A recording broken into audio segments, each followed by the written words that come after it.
Ladies and gentlemen, we're here to discuss a very important topic. We're talking about running backs, wide receivers, quarterbacks, tight ends, it doesn't matter. But they're rookies. And they're going to be rookie players that are outside of round number 1 or on the verge of a 1-2 turn like Scataboo. These are players that will win you leagues in 2025 redraft, but are more importantly, some of the best acquisitions in fantasy football, dynasty, rookie analysis, all of that and more. The Fantasy Football Show, Rookie Edition. Shh. Bring it in. Sleeper Edition begins right now. File on in. Live from the FantasyFootballShow.com studios. It's the Fantasy Football Show. Live! Monday through Friday, 8 p.m. Eastern. Smitty is also live whenever news breaks. Ladies and gentlemen, this is a very important show because there are so many good players in this 2025 rookie class. We're talking about players that in some respects could still be top like 25 to 30 overall fantasy football players. Really, a guy you could find at 2.1, 2.3, 2.4 could potentially be a player that wins you a league this year in 2025, let alone helps you rebuild a team or build around a player that you did not expect to be building around. This is a very important show. Now, the first player we have on screen is the man known as Scataboo.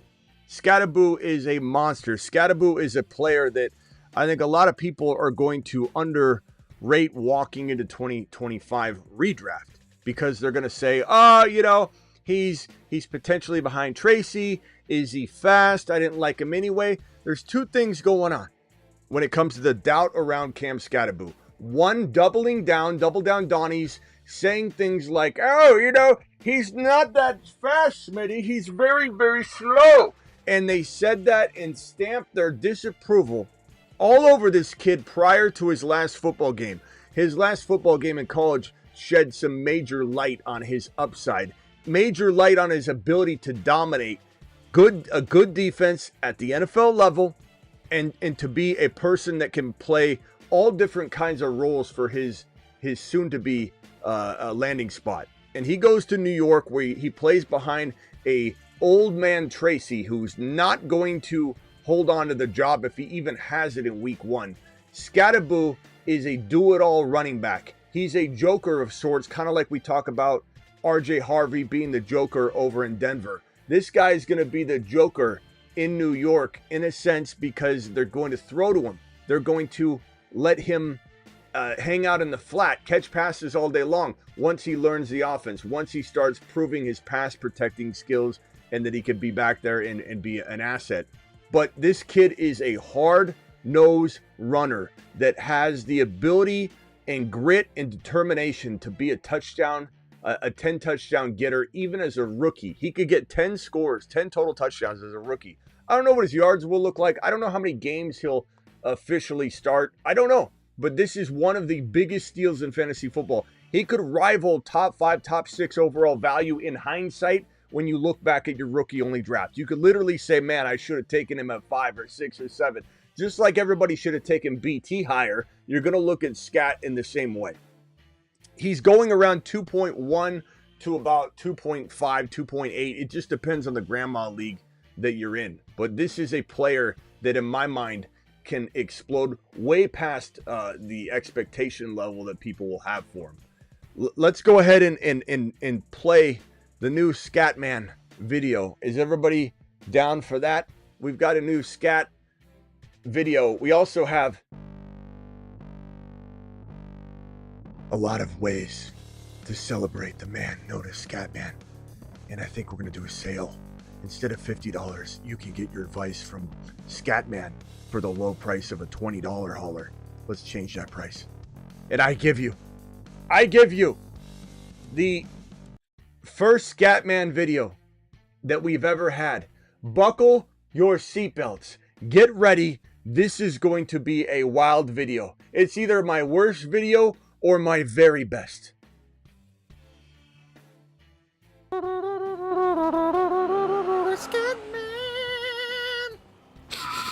What is that smell? Someone needs me. Help! Help! I'm going to lose my fantasy week! Somebody help! Call the Scat Man! He's the Scat Man. He's scatting all around. Scoring loads when he's called upon. He will ground and pound. Scat Man, yeah. He's the guy you call when things go astray. Scat Man can score all day. He's the Scat Man. Scat Man. Scat Man. Scat Man. Scat Man will score TDs. He will make you get on your knees and say, please, Scat Man, I beg no more. I've had enough of your touchdown galore. Please, Scat Man, I beg no more. I've had enough of your touchdown galore.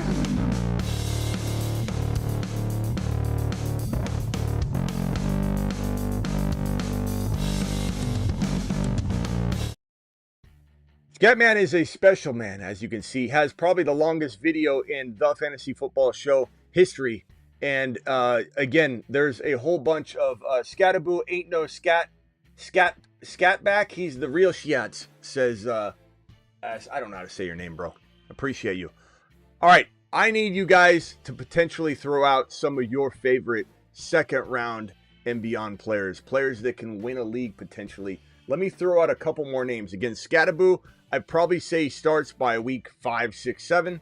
I think he scores roughly 10 total touchdowns as a rookie, 8 to 10 total touchdowns. I think a lot of those could, or some of those could even come as he's getting a hold of his long-term role. Kind of like think of Ray Davis, who's a midseason monster. Good old Ray. Good old Ray Davis is a midseason monster, and he scored 6 touchdowns and never, ever got a start. This man over here, Ray Davis. Milro is going to be a guy we talk about next, of course. But Davis got 6 TDs without even starting a game. I think Scat could get 1, 2, or 3 as he's awaiting his starting job to be available to grab. A Scat emoji. I think we do need a Scat emoji with the Batman mask on for sure. Okay, so let me just go ahead and say that there are a couple players that I want to call out. These are not in any particular order, but I do want to start off with 2 of my favorite, which was Scataboo, and then probably my second favorite overall. Now, granted, I might be able to steal him away even later, but my second favorite overall is Jaylen Milro. And I've gone out on a limb very, very much to emphasize how much I think this kid could be not just a steal, but a gem in the National Football League. Maybe the next Jalen Hurts. Not guaranteed to be the next Jalen Hurts, but maybe the next Jalen Hurts. I think that everybody trying to tie him to AR5, first of all, it's a wild accusation that he's AR5 just because he runs the ball, just because he had a similar success in terms of running, but also comes into the draft as one of the most huge, athletic, great running quarterbacks, and you just assume he can't throw the ball. You assume he's not intelligent with an offense because AR5 wasn't. You assume that because AR5 came in and failed because he's a running quarterback and thought to be a little bit of a project, you think this man can't go in there and command the locker room. AR5, let's just be honest, AR5 wasn't the sharpest tool in the shed. This guy is brilliant compared to AR5. This guy can be one of the more intelligent quarterbacks in the National Football League, given his ability to run the ball as he's learning the NFL game, as he's becoming a better passer. And he ran the ball for 700 yards plus and 20 touchdowns in his 2024 college season alone. He had 20 touchdowns and 700 plus yards on the ground. And a lot of people will say things like, well, but he didn't throw for as much. He was busy. He was busy running for 20 touchdowns. When you get in the end zone, guess what? You no longer have the ball. You don't need to throw anymore. This is going to be one of those players that excels, and there's going to be a lot of doubters and haters. And just like the doubters and haters of JD5 are now gone. They're gone. They scattered like cockroaches. You can't find a JD5 hater for the life of you. But JD5 was such a hated player. He was loved by many. No one more than this show loved JD5. No one more than I pumped up JD5, talked about JD5, predicted JD5. We did that. We told you. Let him cook.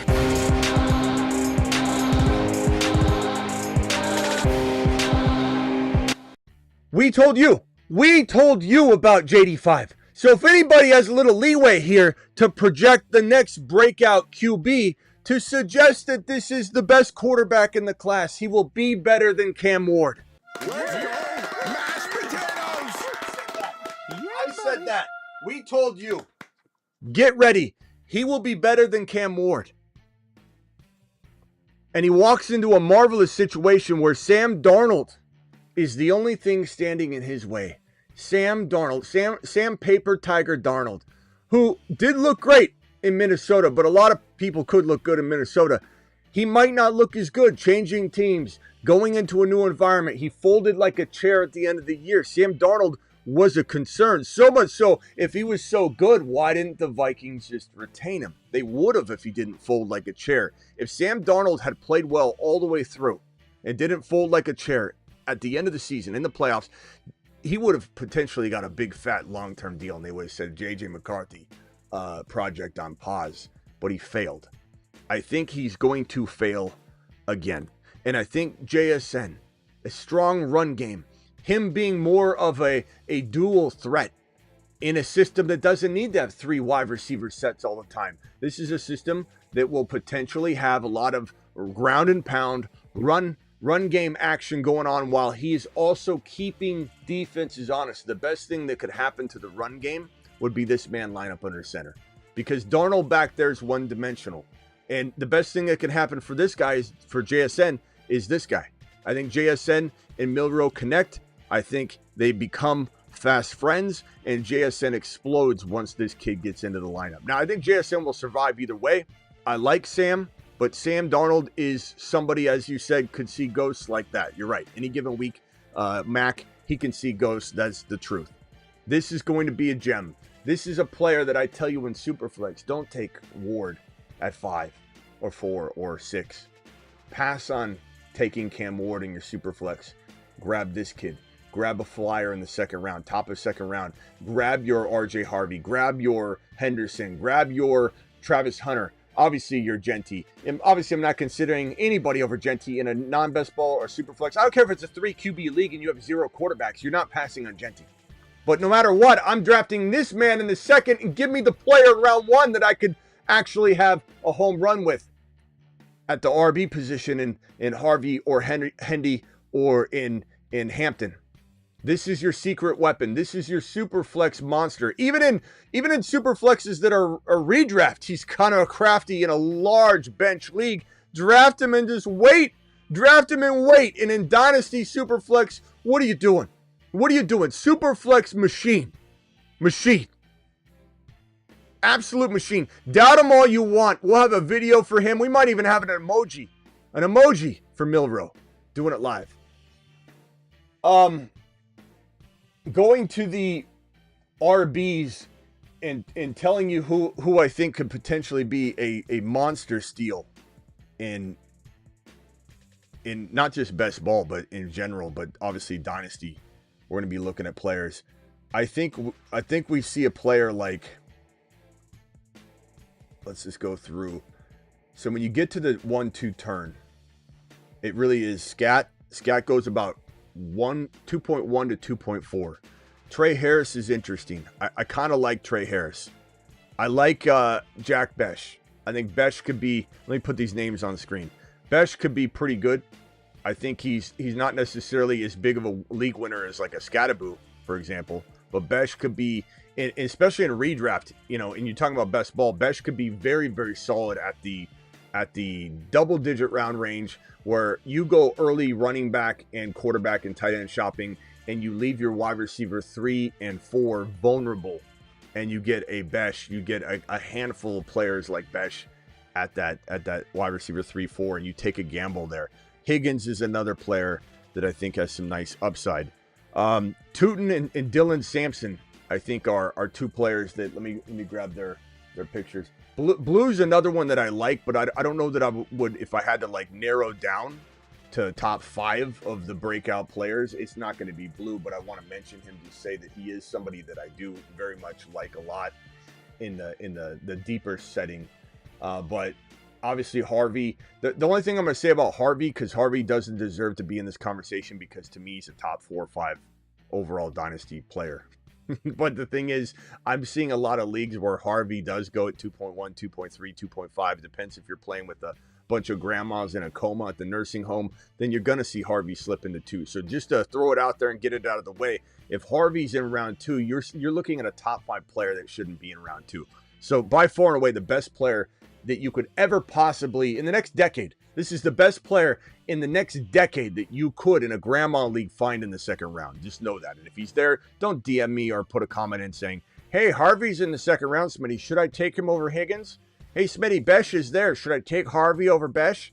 I don't want to hear it. Like, it's literally the best pick you could possibly ever come across. We're going to assume that Judkins and Caleb Johnson are all off the table in this conversation. We're talking about players at the level of Dylan Sampson, who's clearly going to go in the second round. He's not going to go in the first round. This is the better running back. I know that a lot of people love Judkins. I think Judkins could be good. There's more risk with Sampson than Judkins because Judkins was drafted earlier and will be given the first and second down work. But his team has already come out and said that he's untapped in the receiving department. And when you start talking about this kid like that, you know he's going to take a lot of the third down work away from Judkins, making Judkins one-dimensional. And at the end of the day, he's so explosive. I think he finds a way on the field more. He's definitely not a safe play right now, but he's a great player to grab and just make sure you have for if the time comes, because the cost of entry is nothing. Just like this guy, Rashard Smith, might do nothing for KC. This is a converted wide receiver, but he could literally become the starter for the Kansas City Chiefs. And he's such a good pass catcher because he's a converted wide receiver that it fits into the vibe and I think direction that the Chiefs are heading this coming season in 2025, where they're going to throw the hell out of the damn ball. And I think that Rashard Smith could be a sleeper that helps win leagues. I don't know that I would put him like number 1, 2, 3, or 4, but I think he could crack the borderline 5, 6, 7 territory. Jaden Blue, book it. Gonna be one of those no-brainers. I like him a lot. Blue is a nice player. Just don't know if he'd be in my top 5, but definitely worth calling out as I called him out. Tootin's fantastic.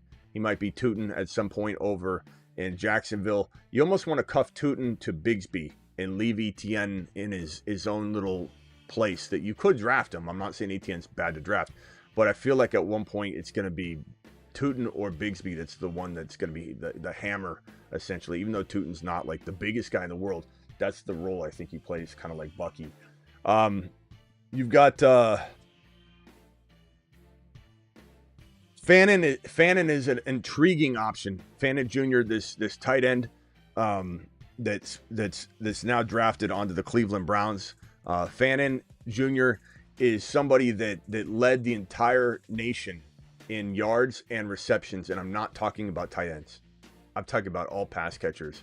He had more receptions than every receiver in college football, more than Ted McMillan, more than Jeremiah Smith, more than Travis Hunter. He had more yards than Travis Hunter, than Jeremiah Smith, than Ted McMillan. This is the number 1 receiver, and he's a tight end. And he goes to the Cleveland Browns where it's cloudy, right? And Njoku's there, but will they run him as a wide receiver a lot of the time? Will they, if Njoku can't stay healthy, if he gets out there, he could be a monster. This is a fantastic dynasty tight end option to take and stash as you await his big playability. I love Jalen Royals a lot. Royals is fantastic as well. This guy lands in you could call it a cloudy situation over in KC because they've got a lot of talent. It's not like the easiest player. Actually, I got his graphic right here, which is better.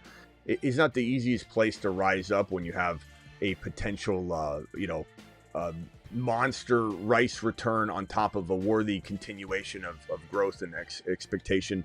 I love Royals, though. If he ever had to start, he'd be very, very, very good. I think he'd be really, really fantastic.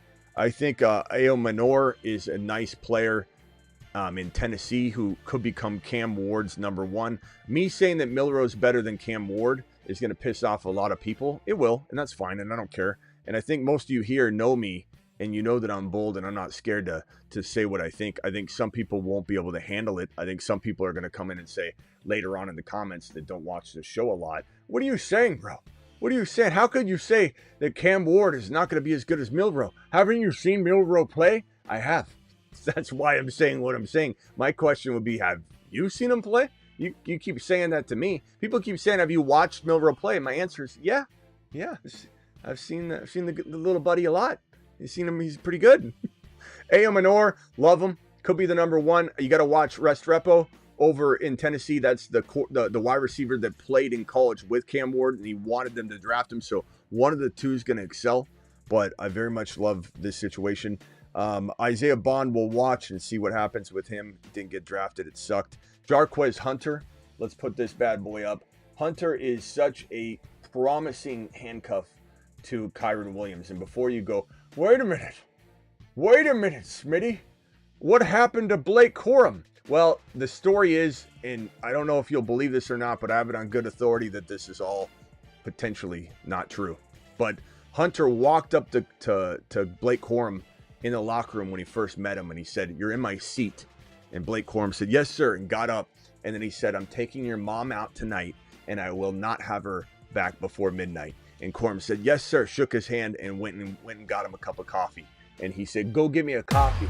And Hunter said, "I'm backing up Kyren Williams, not you." And Blake Corum ran like a little kid to go get that coffee, and we never heard from him since. This is a monster. This guy shaves both his eyebrows, not one. He's fully committed. This guy's fully... Would you talk back to this man? This guy looks like he's going to eat you for breakfast. And I love Kyren, but this is the cuff. This is the cuff. Make no mistake about it. He is the cuff. And you need to own him. You need to know who he is. Go get him. Make sure you wrap that up. You want to make sure you have both these two monsters together, Kyren and Hunter. Hunter could be a league winner, a league savior if you're drafting Kyren Williams. We've got Restrepo, like I said. Marks is interesting. Rashard Smith, I already talked about. Pat Bryant over in Denver is a wide receiver they drafted who's very intriguing. But if I had to narrow down, and then of course Kyle Williams is probably my third favorite. If I had to narrow this down, let me just see what my favorite would be. First of all, let me put Kyle Williams on screen here. Kyle Williams is not going in round one, ladies and gentlemen. He's not. He's not going in round one. He should be going in round one. Where's my Kyle Williams graphic when I need it? I don't know that I even have it available. I must have accidentally deleted it. Hold on, let me see if I can find my Kyle Williams. It's so much better if you see their face. I like this as well. This guy, Savion Williams in Green Bay. Very intriguing option. Would not be my number five or four or anything like that. Where's my Kyle Williams? This is really frustrating. I think I have it over on the rookie mock draft.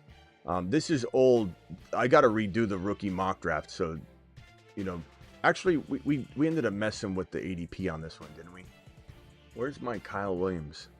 Because this was the ADP. This is rookie ADP. This is not my ranking. I have Kyle Williams. There he is. I have Kyle Williams in my top 10. Let's go back over here. That ADP ranking is bunk. We'll go back to that in a second. Kyle Williams is going in the second round. As you can see, he's not even a first-round ADP player. This, again, is not my rankings. These are rookie ADP. Notice the laughing emoji. This is the rookie ADP. Kyle Williams is nowhere to be found. Scataboo is not in the first round. Harvey is borderline in the first round, and we're cleaning up. I mean, imagine getting Kyle Williams, who... Put your earmuffs on, because this is going to be hard to hear for a lot of you. Kyle Williams could be the second best wide receiver after Travis Hunter in 2025 for rookies. And he could be right there with Egbuka in terms of being the next guy up in Dynasty after Travis Hunter. Now, Travis Hunter, and then there's a tier break. But Kyle Williams is one of my favorites. If I had to throw him out here in rank, I'd probably say, of course, my number one overall. Look, I almost have to put Harvey again on this list just in case people, see him in round two, because it happens. But assuming Harvey's not there, my next top option as I mentioned, was Scataboo. So Scataboo is going to be number 1 or number 2 if for any reason Harvey was there. My number 3 overall player that I love, assuming Harvey is in the mix, and he'd be number 2 if not, would be Milro. So here are my favorite win-a-league players, especially as it relates to 2QB. Kyle Williams, I freaking love. Let me just scroll through and make sure. I like Besh again a lot, but I don't know if I'll put him in this. Dylan Sampson, probably Fannin. So let's put Fannin in here. So let me add Fannin. These are my top. Fannin. Where's that? There we go. Fannin. So Fannin is in here. Hunter's in here. And then my other player that I wanted to add was what? Milro Williams. Who was it? Sampson. Dylan Sampson. These are the best players. Where's my Dylan Sampson graphic? I gotta go find Dylan Sampson. These are my favorite rookies that are win-a-league players for everybody that's looking. Tootin's right up there. He really is nice. But this is how I would rank it. I would rank it something like this. And Fannin would be last. So let's do this. Let's make Harvey, who should not be available again. This is like an outlier. Then it's Scataboo. Okay, Scataboo. Then Milro. God, Milro's going to be so good. I'm so excited for the doubters. The doubter is going to look so silly. They're not going to even return. They're going to scatter like cockroaches, just like the JD5 doubters, just like the Penix Jr. doubters. Where are my Penix Jr. doubters? I'll tell you where. Nowhere. Then you got Kyle Williams next. You got Dylan Sampson after that. You got Travis Hunter after that, and Fannin. There it is. There it is. There it is. Harvey, not likely to be there in round 2. Scataboo, Milro, Kyle Williams, Dylan Sampson, Jarquez Hunter. Those are my favorite. Those are my favorite rookies, my deep sleeper rookies. Amon another level. Jaden Blue, book it. Thank you again for your super chat. Now, I'm not going to be here much longer because I got to go grab a pizza. And your boy ordered it. And I'm going to come back and make some videos for tomorrow to drop. But I'm going to take a couple phone calls here real quickly. Dial into the show. Call into the show. Call into the show. This is almost going to be speed round because I'm here for literally 2 more minutes. And I want to hear your takes real quickly in speed round fashion. No stories, no, hey, can you hear me? No, Smitty, how you doing? How you been? None of that. It's speed round. You got literally 20 seconds to spit out a question. But these are the rookies that, and I could be, let me just look at my rookie rankings over on thefantasyfootballshow.com where I have year-round rankings, bold predictions. Let me just make sure I'm not missing any rookies. I do like a little bit of Shedeur Sanders and some drafts, but he's not in my top 5. Harvey, again, probably not likely. You got Dylan Sampson, Brashard Smith. Let me just make sure. Tootin. Okay, those running backs look good. I'm not missing anybody. Kyle Williams is my favorite wide receiver of the second round and beyond. Luther Burden is there. Abuka's in round 1. But Luther Burden's like there in terms of talent. I just hate his situation, but he's certainly somebody that I absolutely love. Yeah, I think I got it. I think I nailed it. I don't think I missed a certain player. Luther Burden would be the only player that I might potentially add. I might potentially add Luther Burden like down in here. So it's possible. Rock out. 10 seconds. I'm rolling through calls real quickly. 10 seconds. Go.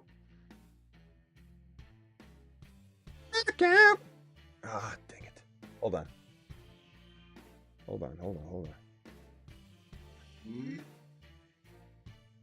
All right, go ahead.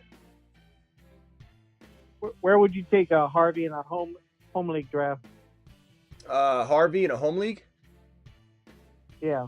I draft Harvey in a home league, and I mean, look, I'm trying to get away with what I can get away with. Right now, Harvey's climbed to round 6 in best ball underdog, but I think in grandma leagues, it's probably later. It's probably 7. You just got to look at that suggested rank, bro. If the suggested rank on ESPN says round 8, round whatever, I'd take him in 7 to be safe. No, 7 or 8 to be safe. But Harvey is going in 6 in smart leagues. In smart leagues, he's going at the top of 6. In leagues that are full of grandmas, he's going later. Thank you, Rock Out. Appreciate you. Next phone call. We're going through these real quickly. Grace, real quick. Or who is this? 774. You got 10 seconds. Go. Fire away. Hey, Smitty. Dynasty value on Quentin Ewers. Quentin Ewers? Yeah. I don't know. Not a big fan. He's okay.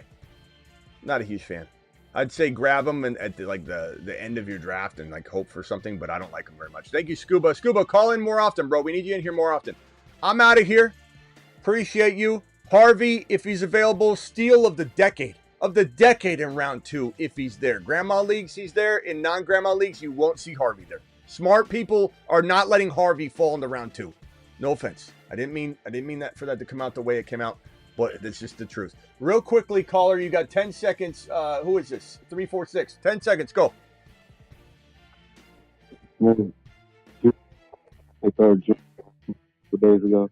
Oh, I really like sorry, this for the low cost. And I would like to say I like how you handled the Kyrie Boston situation as one of your estimates there. Yeah, he's done. Step kid. Yeah, he's done. He's like even the best dynasty for sure. This low cost jet, he's the fastest player they have. All right. And I think they're going to use him. Can I get a I walk back a little bit of what I said to you the other night, Smitty, when you came in and said that I don't want to say you said I was crazy, but I think you said it was crazy that I don't have Thornton Jr. higher on my rankings. Bro, he's not in anyone's rankings. He's even I would like to apologize for how I came on with that. Like, okay. I just wanted to hear something. I'll take it. Find the best ball. I'll take it. And all right, bro. That is a great late round. I mean, yeah, he could still be a good sleeper grab, but like you were acting like I was nuts for not having him ranked anywhere on my side. Came on too strong. I did. All right. My yeah. It was. I appreciate you. All right, I got to go. Appreciate you, man. Thank you. Later, bro. All right, I'm out of here. Appreciate you all. Scuba, appreciate you. These are my favorite rookie players outside of round 2. Again, Harvey, in smart leagues, he won't be there. But if he is, he's the steal of the decade. Scataboo, one of the steals of the decade. And he goes regularly at 2.1. Milro, probably one of the quarterback overlooked players of the decade. Get ready. It's going to be a wild ride. You doubters of Milro, you're going to scatter like cockroaches later. Kyle Williams could quietly be the second or third best receiver in this draft class. I love Ibuka more, but Ibuka's in not the greatest spot now, but it could become great. So long-term, Ibuka and Kyle Williams probably neck and neck, but for 2025, this could be wide receiver 2 in Drake May's offense.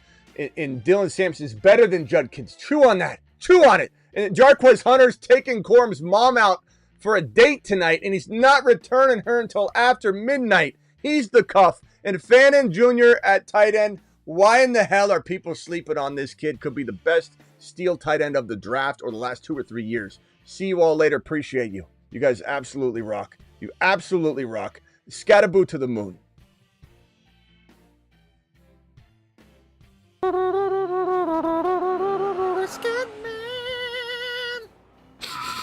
What is that smell? Someone needs me. Help! Help! I'm going to lose my fantasy week! Somebody help! Call the Scat Man! He's the Scat Man. He's scatting all around. Scoring loads when he's called upon. He will ground and pound. Scat Man, yeah. He's the guy you call when things go astray. Scat Man can score all day. He's the Scat Man. Scat